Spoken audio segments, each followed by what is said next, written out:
आज से 164 साल पहले 10 मई 1857 के दिन दिल्ली से करीब 80 किलोमीटर दूर मेरठ में अंग्रेजों के खिलाफ पहली जंग लड़ी गई थी। ब्रिटिश सेना में काम करने वाले भारत माता के वीरों ने कई अंग्रेज अधिकारियों और सिपाहियों को मार डाला था।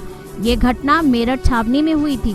भारतीय स्वतंत्रता आंदोलन के इतिहास में इस लड़ाई को प्रथम स्वतंत्रता संग्राम के नाम से जाना जाता है। इस लड़ाई ने पूरे देश में अंग्रेजी हुकूमत के खिलाफ विद्रोह का बिगुल बजा दिया था और कमोबेश पूरे देश की जनता इस प्रथम स्वतंत्रता संग्राम में शामिल थी।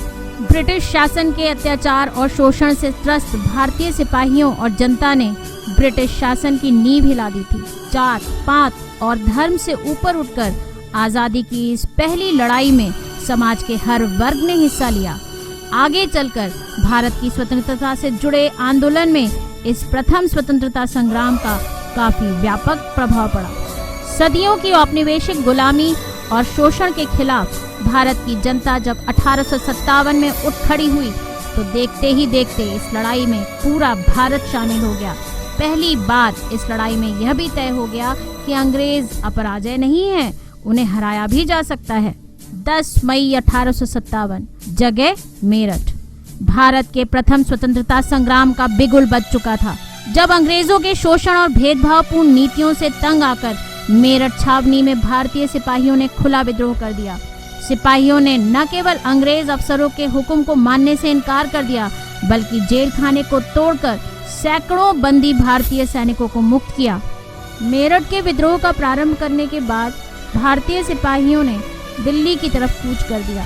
सत्ता के केंद्र और प्रतीक के रूप में दिल्ली पर कब्जे के साथ 1857 के प्रथम स्वतंत्रता संग्राम की शुरुआत हो गई। दिल्ली पर अधिकार करने के बाद सिपाहियों ने मुगल बादशाह बहादुर शाह जफर को दिल्ली का सम्राट घोषित कर दिया। मेरठ और दिल्ली पर कब्जे के बाद पूरे उत्तर भारत, पश्चिम भारत और मध्य भारत के कुछ इलाकों में सिपाहियों और नागरिकों के बीच अंग्रेजों के खिलाफ विद्रोह की लहर तेज हो गई।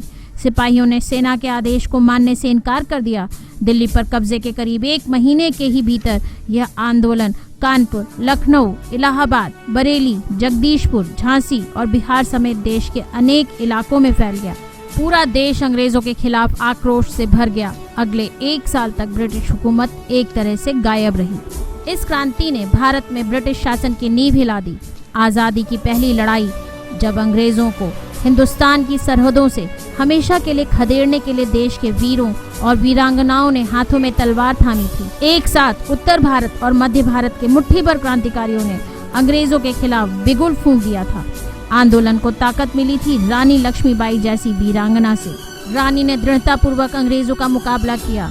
रानी लक्ष्मीबाई के युद्ध कौशल के अंग्रेज भी कायल हो गए थे। इसी प्रकार 1857 के आंदोलन के प्रमुख नेताओं में नाना साहेब, तात्या टोपे, बेगम हजरत महल, बिहार से जगदीशपुर के जमींदार बाबू कुंवर सिंह।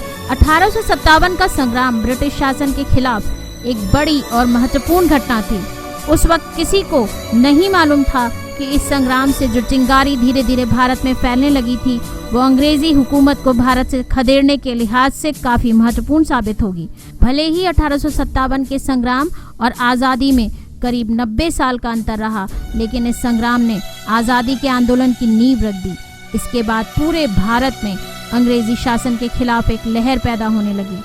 अंग्रेजी हुकूमत ने 1857 के संग्राम को कुचलने के लिए जिस तरह की निर्दयता दिखाई, उससे लोगों के बीच ब्रिटिश शासन की वास्तविक मंशा साबित होने लगी। लोगों में ये संदेश गया कि अंग्रेज किसी भी तरह से भारत पर शासन करना चाहते हैं।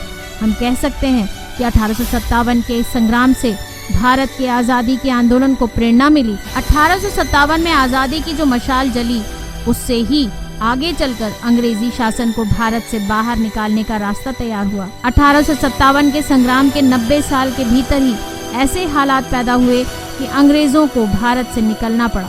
अंग्रेज इतिहासकार इसे मात्र सिपाहियों का विद्रोह कहते हैं, परंतु विनायक दामोदर सावरकर पहले व्यक्ति थे जिन्होंने प्रमाणित दस्तावेजों से इसे साबित किया कि ये भारत का प्रथम स्वाधीनता संग्राम है, जो भारतीयों को युगों युगों तक मातृभूमि के प्रति प्रेम और अपना सर्वस्व न्योछावर करने की प्रेरणा देता रहेगा।